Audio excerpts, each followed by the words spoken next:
are scarce. Yes or no? Yes. Because resources are scarce, we need to employ people who would be able to manage these resources. If not, they will be used up. There's scarcity. The only way out to manage scarcity is through specialization. That brings us about specialization here. Do you get the point here? Yes. So, specialization means what? Concentration of an individual, firm, or government, or a country in one aspect of production. So, because you are concentrated in one aspect, it gives you the opportunity not to waste resources because you are doing what you know how to do best. Yes.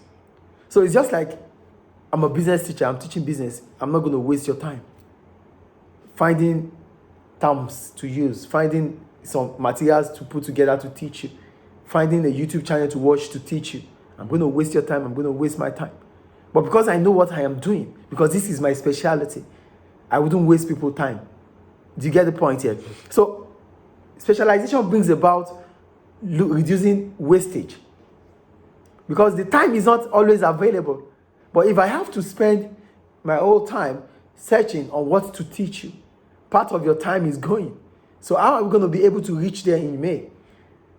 Do you understand? Yeah. So with specialization, resources that are limited in supply will be managed efficiently. Yes. Do you get it now? Yeah. That is the point they are making here. So how do we get to specialization? We can't just arrive. We can't arrive at specialization. We will get there through division of labor. So that means we have to break down production process into different stages, and each stage can be performed by each person. So because we have broke down the production process, it allows you to be the math teacher, it allows you to be the business teacher, it allows him or her to be the economics teacher. So he or she concentrates on economics. So he's not going to divert, or she's not going to divert into other subjects. So you continue to teach business and you become better in it. Do you understand? So yes. With division of labor, there comes specialization. So division of labor will lead to specialization. So if firms are thinking about managing limited resources through specialization, they have to start with division of labor. Yeah. Is it clear? Yes. So that takes us to the advantages of division of labor. The first advantage is here. The first advantage: workers are trained in one task and specialize in this. So this increases efficiency and output.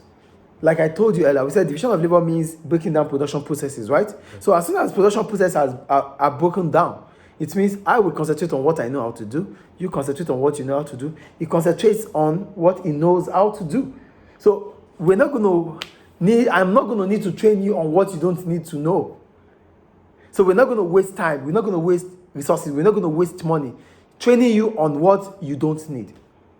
So, you want to be a math teacher, then you go to the math college, you go to the math training programs, and that's all. So that is what you concentrate on. That's the first point there. So workers will be trained on that aspect that they would use as their function. Do you get the first point? Yes. The second one, they said less time is wasted moving from one workbench to another. Mm-hmm. Because you are specialized now, you won't need to move into different job functions. So you will be there doing what you know how to do. You're not going to finish this and try to go do that.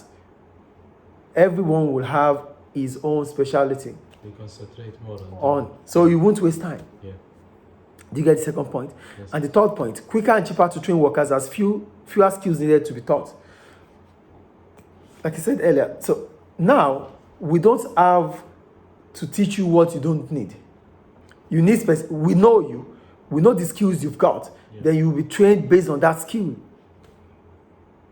Do you get the point here? Yes. So the skills are there. What is being expected of you, you have the qualities. So what you need is just some training to improve the skills you have. So we don't have to start finding what is not. This is what specialization would lead to, or division of labor. Yes. I think it's clear. Then what are the problems about specialization? The first problem about specialization or division of labor is boredom. You get bored. When you continue to do the same thing, you could get tired of it. It could get boring to you. But to me, teaching is not boring. Teaching is just a way of life. So it's a passion. So I don't see like I'm doing the same thing, because I will teach in different ways, because I'm going to meet different students. Yes. But here we're talking about why division of labor might lead to boredom. When you continue to do the same thing, repeated job function, you could get tired of it. And when you get tired, it reduces your efficiency. So it will affect productivity. That is the first problem about division of labor. Do you get the point here? Yes. Workers, when they get bored or tired about something, they don't put more effort. That's the first point. The second point, they said product. Okay, the second point, product might stop. Yes, I wrote production might stop. Production might stop as it involves reliance on specific workers, because you are specialized on this. He is the business teacher. You are the math teacher. So, for any time you don't come to the math class, he cannot take your position. So math stops that day. So production might stop because of reliance on specialist workers. Yes. That is the point there.